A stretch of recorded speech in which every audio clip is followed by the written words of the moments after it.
اور مناتے کیسے تھے؟ بیوی آ گئی، اس نے آ کے کہا حضور، خامن کہتا ہے طلاق دے دوں گا، ساس کہتی ہے رکھنا ہی نہیں، وجہ یہ ہے کہ میری گود خالی ہے، مہربانی فرمائیں۔ شیخ عبد القادر جیلانی نے مصلی بچھایا، ہاتھ اٹھائے، اللہ بیچاری تڑپ دی آئی، اس کی گود ہری کر دے، کرم فرما دے، یہ بیچاری بڑی دکھی ہے، بندہ نوازی فرما۔ حضرت خضر علیہ السلام آئے، کہنے لگے حضور، شیخ عبد القادر جیلانی سے کہنے لگے آپ دعا نہ کریں، میں پیغام لے کے آیا ہوں، اس کے نصیب میں ہی اولاد نہیں، نہ کریں دعا، نے کر دی پر یہاں تو ہے ہی نہیں۔ تو یہ لاڈلے ہیں نا رب رسول کے، اللہ رسول کو منا لیتے۔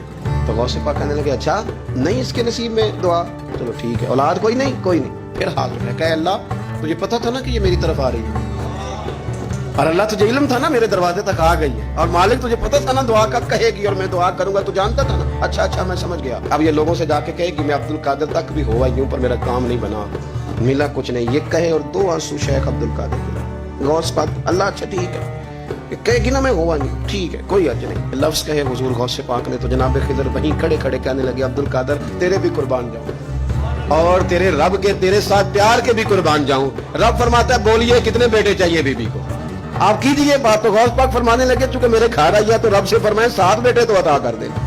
او بھائی اتنی سی بات نہیں لوگوں کی سمجھ میں آتی کہ میرا کوئی لاڈلا پیار والا ہو تو میں مان جاتا ہوں، تو جو رب رسول کے لاڈلے وہ جب بات کرتے ہیں تو اللہ رسول بھی مان جاتے ہیں۔ بھائی اتنی سی بات ہے۔ ایک شخص نے آ کے کہا حضور میرا والد انتقال کر گیا، رات خواب میں دیکھا بڑے عذاب میں، لوگ بڑے پریشان ہوتے ہیں ان باتوں بڑے، لیکن میں بڑے دلائل قائم کر سکتا ہوں۔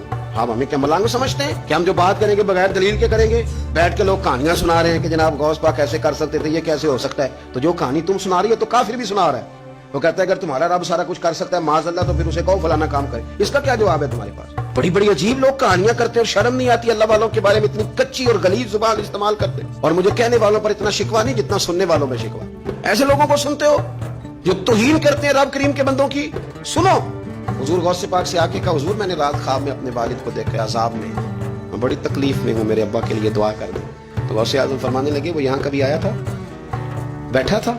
حدیث ہے صحیح بخاری میں صحیح مسلم میں کہ ذکر والوں کی مجلس میں بیٹھنے والا بدبخت نہیں رہتا، اللہ اسے سعید بخت کر دیا کرتا ہے۔ یہ حدیث ہے بخاری مسلم میں، حدیث۔ اب تم حدیث ماننے سے بھی انکار کرو گے؟ جو اللہ والوں کی محفل میں آئے بدبخت ہو تو رب سعید بخت کر دیتا ہے، بخاری مسلم ہے۔ جو ذکر والوں کے ساتھ بیٹھے تو رحمت اسے گھیر لیتی ہے۔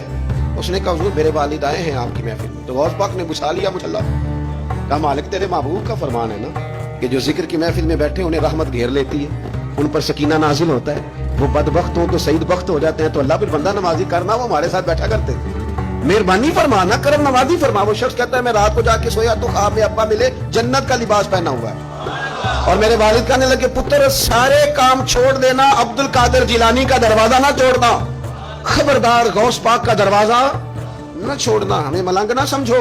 آپ کیا سمجھتے ہیں کہ ہم ایسے کو ملنگ تلنگ لوگ ہیں جس کے مرضی پیچھے لگ جائیں گے؟ ہم تو بڑے سیانے لوگ ہیں، ہم تو بڑی جلدی کسی بندے کو تسلیم ہی نہیں کرتے۔ ہر بندہ اپنے ابا کا نام اپنے نام کے ساتھ لگاتا ہے، ہم نے زندگی قادری لکھ کے گزار دی ہے ساری۔ آپ کیا سمجھتے ہیں کچے پکے لوگ ہیں؟ اور صرف یہاں نہیں وصیت لکھ کے رکھی ہے، مریں گے بھی تو قبر پہ پہلے لفظ قادری لکھنا، اس لیے کہ خدا کے فضل سے ہم پر ہے سایہ غوث اعظم کا، اور ہمیں دونوں جہاں میں ہے سہارا، اور بڑی تحقیق کے ساتھ اور بڑی ریسرچ کے ساتھ اور بڑے سیانے بن کے۔ لیکن جس دن کا مان لیا ہے پھر بالکل ہی مان لیا ہے، پھر بالکل ہی مان لیا۔ آپ یقین کریں مجھے مزہ آتا ہے جب مجھے کو کہتا ہے قادری صاحب، بڑا مزہ آتا ہے، بڑا سرور آتا ہے۔ کوئی میرے نام سے نہیں نہ پکارتا، اس کا بنا کے پکارتا ہے، کوئی اس کا بنا کے پکارتا ہے، کوئی اس کا کہہ کے پکارتا ہے، تو ذرا چسکا آتا ہے، یعنی اس میں سرور آتا ہے، اس میں ذرا کیف آتا ہے۔ حضور غوث پاک آپ کی نسبت بڑی شان والی، آپ کا مقام بڑا۔ حضرت مولانا جمیل الرحمان قادری اعلیٰ حضرت کے مرید ہیں، وہ فرمایا کرتے تھے خدا کے فضل سے ہم پر ہے سایہ غوث، ہمیں دونوں جہاں میں ہے سہارا۔ اور قادری کہتے ہیں غوث پاک سے پیار کرنے والے کو جو بھی پیار کرے وہی قادری ہے۔ تو خدا کے فضل سے ہم پر ہے سایہ، ہمیں دونوں جہاں میں ہے سہارا، خدا دے گا منادی حشر میں یہ قادریوں کو، کہاں ہے قادری کر لے نظارہ غوث اعظم، کہاں ہے قادری کر لے نظارہ۔ اور پھر فرماتے ہیں جمیل قادری 100 جان سے ہو قربان مرشد پر، اپنے شیخ کی بات کرتے ہیں، جمیل قادری 100 جان سے ہو قربان مرشد پر، بنایا جس نے مجھ جیسے کو بندہ غوث اعظم پر۔ یہ غوث اعظم واحد صوفیاء کی جماعت میں امام ہستی ہیں کہ کوئی کسی بھی سلسلے سے تعلق رکھے، وہ نقشبندی ہے، وہ چشتی ہے، وہ سوروردی ہے، آج آپ کو سارے 11ویں دیتے نظر آئے، اس لیے کہ غوث اعظم رضی اللہ تعالیٰ عنہ کے فیض جب برسا ہے تو میਂہ بن کے برسا ہے۔ اور ہر جگہ ہی برسا ہے، ہر جگہ ہی برسا ہے. تو بجائے اس کے کہ ہیلو حجت کریں ساری زندگی، اللہ والوں سے پیار ہے.